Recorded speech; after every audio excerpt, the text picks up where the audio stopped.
ഞാൻ doctor Satheesh Chandran, orthopaedic surgeon, CH hospital വാരം and mother and child hospital Kannur. ഞാൻ ഇന്ന് നിങ്ങളോട് സംസാരിക്കാൻ പോകുന്നത് കാലിൻ്റെ പാദത്തിന് ആരോഗ്യം നിലനിർത്തുന്നതിന് വേണ്ട ചില എക്സസൈസുകളെ പറ്റി സംസാരിക്കാനാണ്. ഈ ഭാഗം ആരും സാധാരണ ശ്രദ്ധിക്കാറില്ല. നടുവിനും വയറ് കുറയുന്നതിനും കഴുത്തിനും ഒക്കെ എക്സസൈസ് ചെയ്യാറുണ്ട്. കാൽപാദത്തിനെ കേന്ദ്രീകരിച്ചുള്ള എക്സസൈസുകൾ അപൂർവമായി ആൾക്കാർക്ക് അറിയുകയുള്ളൂ.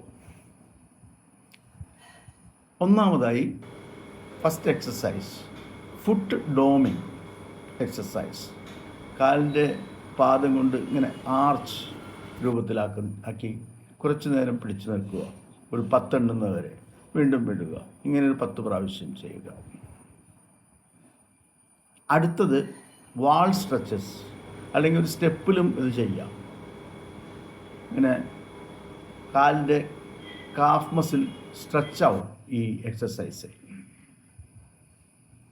മൂന്നാമത്തേത് ടോ സ്പ്രെഡിങ്, ഇങ്ങനെ സ്പ്രെഡ് ചെയ്യുക. കാലിൻ്റെ വിരലുകൾ സ്പ്രെഡ് ചെയ്ത് പിടിക്കുക, വിടുക. അടുത്തത് അതിന് പേര് ടോ യോഗ. ഇത് കുറച്ച് ട്രെയിനിങ് ആവശ്യമാണ്. ഈ വക എക്സസൈസുകളെല്ലാം തന്നെ ഇരുന്നു കൊണ്ടും ചെയ്യാം, നിന്നുകൊണ്ടും ചെയ്യാം.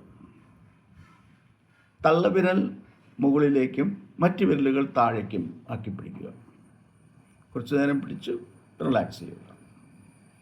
ഇനി നേരെ ഓപ്പോസിറ്റ്, തള്ളവിരൽ താഴേക്കും മറ്റു വിരലുകൾ മുകളിലേക്കായിട്ടും ഈ എക്സസൈസ് ചെയ്യാം. അടുത്തത് കാഫ് റേസിങ് എക്സസൈസ്. ഇങ്ങനെ ഉപ്പുറ്റി മുകളിലേക്കാക്കി താഴേക്ക്. പിന്നെ ഒന്നുള്ളത് hold hands on your feet. ഈ കാൽവിരലുകളുടെ ഇടയിൽ കൂടെ കൈവിരലുകൾ കടത്തി ഉള്ള എക്സസൈസാണ്. ഇങ്ങനെയുള്ള 6 എക്സസൈസുകൾ കഴിഞ്ഞാൽ വേറൊരു നിന്നുകൊണ്ട് മാത്രം ചെയ്യേണ്ട ഒരു എക്സസൈസ് ഉണ്ട്.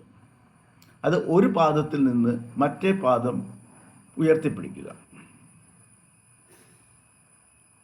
ബുദ്ധിമുട്ടുള്ളവർ ഒരു ചെയറോ മറ്റോ അടുത്ത് വെച്ച് വീഴാതെ നോക്കണം, പ്രത്യേകിച്ച് പ്രായമായവർ. ഇത് ബാലൻസ് നിലനിർത്തുന്നതിന് സഹായിക്കും. ഈ എക്സസൈസുകളെല്ലാം ദിവസവും 1-2 പ്രാവശ്യം ചെയ്യുന്നത് കാലിൻ്റെ പാദത്തിനുള്ള സംരക്ഷണത്തിനും ആരോഗ്യം നിലനിർത്തുന്നതിനും ഈ പ്ലാന്റാർ ഫേഷ്യേറ്റീസ്, മറ്റു പാദവേദനകൾ ഒക്കെ വരാതിരിക്കുന്നതിനും സഹായിക്കും. നന്ദി, നമസ്കാരം.